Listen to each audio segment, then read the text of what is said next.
Struggling with stress? Timeless Zen story and powerful Buddhist teachings for instant calm. A famous Zen master was once asked, "What's your secret to remaining calm when everything falls apart?" His unexpected three-word answer transformed my life during my darkest moment, when my career collapsed, my health failed, and I lost everything I'd built.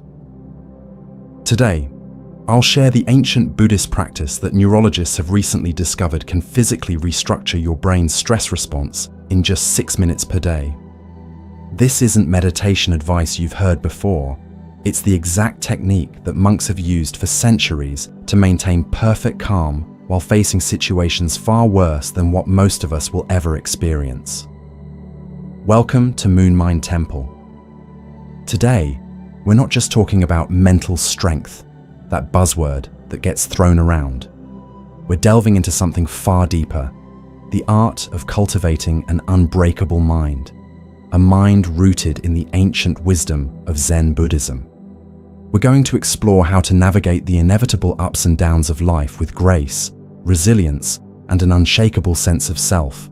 Stick with me, and together, we'll unlock the secrets to a truly enduring happiness. This journey will require honesty, contemplation, and a willingness to question everything you think you know. Ready to begin? Let me tell you a story. A Zen master was once giving a tea ceremony to a group of students. He had many beautiful teacups, each one a work of art. But he also had one old, cracked teacup. During the ceremony, he meticulously chose the cracked teacup for himself. The students, of course, noticed. After the ceremony, one of the bolder students asked, "Master, why did you choose the cracked cup? Surely one of the perfect cups would have been more fitting for you." The master smiled gently and replied, "Because, my dear student, this cup reminds me of the truth. Just like this cup, we are all cracked in some way. We all have our imperfections, our wounds, our histories. But it is through these cracks that the light enters. It is in our imperfections that we find our strength, our compassion, and our connection to others." I remember when I was just a novice myself, training in a temple, I felt so much pressure to be perfectly enlightened. Every mistake felt like a monumental failure. I was striving for an image that didn't exist, an impossible standard that led only to frustration and self-criticism. It was only when my own teacher pointed out that my struggles were precisely the path that I began to understand the deeper meaning of the cracked cup. The master's words and my own experience remind us of a powerful truth. We don't need to be perfect to be whole. Trying to achieve an ideal of unwavering strength is often counterproductive. It creates a rigidness that ultimately makes us more vulnerable to breaking. Instead, we need to embrace our imperfections, our vulnerabilities, and our past experiences. These are not weaknesses. They are the source of our resilience. They are what make us human. They allow us to connect with others on a deeper level. So, the first step in cultivating an unbreakable mind is to radically accept yourself, cracked cup and all. Now, I know what you might be thinking. Acceptance is fine, you might say. But what about actually doing something to improve my mental strength? What about taking control? And that's a valid question. However, it's crucial to understand the illusion of control. We often spend so much energy trying to control external circumstances, other people's opinions, the flow of events, even the weather, that we neglect the one thing we can truly control: our own minds, our own reactions. There's an old Zen story about a farmer who only had one horse. One day the horse ran away. The farmer's neighbors came to offer their condolences. "Oh, what terrible luck!" they exclaimed. The farmer simply replied, "Maybe." The next day the horse returned, bringing with it several wild horses. The neighbors rejoiced. "How wonderful! What great luck!" The farmer again replied, "Maybe." The following day, the farmer's son was trying to tame one of the wild horses when he was thrown and broke his leg. The neighbors lamented, "Oh, what awful luck." The farmer once again responded, "Maybe." The next day, the army came to the village to conscript young men for war. Because the farmer's son had a broken leg, he was spared. The neighbors cried, "How fortunate! What amazing luck!" And the farmer, you guessed it, replied, "Maybe." The farmer's wisdom lies in his understanding of impermanence and the interconnectedness of all things. What appears to be good luck can lead to unforeseen consequences, and what seems like bad luck can ultimately bring unexpected blessings. This story isn't about fatalism, it's about cultivating a broader perspective. It's about recognizing that we rarely have the full picture, and that our judgments of good and bad are often based on limited information and our own subjective biases. When you train your mind to accept the maybe, you create space for resilience. You become less attached to outcomes and more adaptable to whatever life throws your way. This is the heart of a resilient mind. Now, let's get a bit more practical. The Buddha spoke of the 8 worldly winds, the inevitable experiences that buffet us throughout our lives: pleasure and pain, gain and loss, praise and blame, fame and disgrace. These are the forces that can easily knock us off balance, triggering strong emotional reactions and clouding our judgment. The key isn't to avoid these winds. That's impossible. The key is to learn how to stand firm in the face of them, to observe them without being swept away. Let's bring this to modern life. Imagine you've poured your heart and soul into a project at work, and your boss criticizes it harshly in front of your colleagues. The wind of blame is blowing fiercely. Or maybe you've been working tirelessly on building your social media presence, and a troll leaves a hateful comment. The wind of disgrace is swirling around you. What do? The instinctual reaction is to get defensive, to retaliate, or to spiral into self-doubt. But that's precisely when you need to pause, breathe, and remember the 8 worldly winds.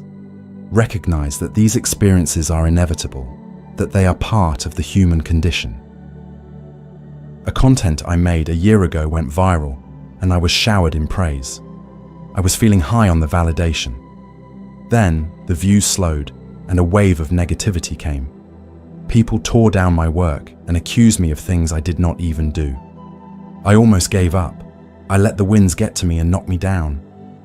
It took a moment of deep introspection and meditation for me to remind myself that these winds are impermanent, and to center myself again. This is where mindfulness comes in. Mindfulness is simply paying attention to the present moment without judgment. It's about observing your thoughts and feelings as they arise, without getting caught up in them. When the winds of the world are blowing, mindfulness allows you to see them for what they are: temporary experiences that will eventually pass. It allows you to create space between the stimulus, the criticism, the setback, and your reaction. And in that space, you have a choice. You can choose to react with anger, defensiveness, or self-pity, or you can choose to respond with equanimity, with a calm acceptance of reality. Now, let's talk about one of the biggest obstacles to mental strength: the inner critic. That voice inside your head that constantly tells you you're not good enough, that you're going to fail, that you're unworthy of happiness. This inner critic is a master of negativity, and it can sabotage your efforts to cultivate resilience. A Zen student once came to his master, distraught. "Master," he said, "I try so hard to meditate, but my mind is constantly filled with doubts and worries. I feel like I'm making no progress." The master smiled and said, "Imagine you have a cup filled with muddy water. If you keep stirring it, the mud will never settle. But if you leave it undisturbed, the mud will eventually sink to the bottom and the water will become clear."